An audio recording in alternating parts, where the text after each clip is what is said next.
KG ఎంత ఉంటుంది మనకి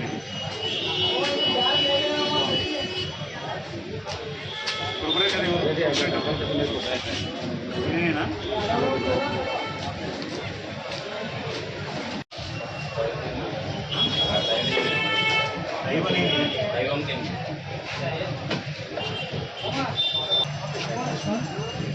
షాప్ పేరు ఏం పేరు?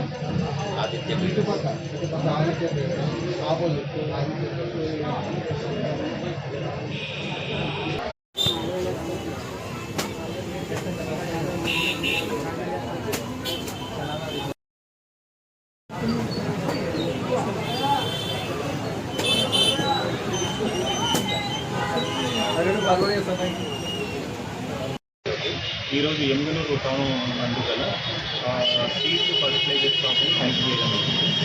ఈ యొక్క తనిఖీలో భాగంగా మేము ఇక్కడ ఎవరైతే డీలర్స్ రైతులకు ఎక్కువ రేట్లకు అమ్ముతున్నారో వారిని ఆ విధంగా ఎక్కువ రేట్లకు అమ్మకుండా అరికట్టడం కానీ తనిఖీ నిర్వహిస్తున్నాము. ఇక్కడ కొన్ని డీవియేషన్స్ ఫైండ్ అవుట్ చేసాము.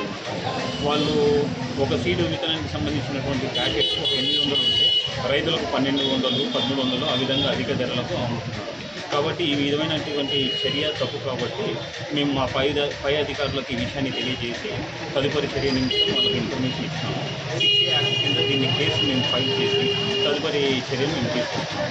కాబట్టి పట్టణంలో ఉన్నటువంటి రైతులకు తెలియజేయడం ఏదైనా ఇటువంటి చర్యలకు ఎవరైనా డీలర్స్ కానీ ఫర్టిలైజర్ షాప్ వాళ్ళు కానీ ఎవరైనా ఈ విధంగా చేస్తే మా విజిలెన్స్ కానీ లోకల్లో ఉన్నటువంటి ఏవో వాళ్ళకు ఇన్ఫర్మేషన్ అందించవలసిందిగా శివ ట్రేడర్స్, పంచముఖి ట్రేడర్స్ మేము పాయింట్అవుట్ చేసి కొన్ని డీవియేషన్ పాయింట్అవుట్ చేసి మా పై అధికారులకు ఈ విషయం తెలియజేస్తాం. ఈ ఆపరేషన్లో ఈ ఇన్స్పెక్షన్లో పాల్గొనేటువంటి వారు ఎమ్మెనూరు ఏఓ గారు, తర్వాత విజిలెన్స్ ఏఓ రూపస్ గారు, సునీల్ సిఏ గారి ఆధ్వర్యంలో ఈ యొక్క ఇన్స్పెక్షన్ కండక్ట్ చేశాం.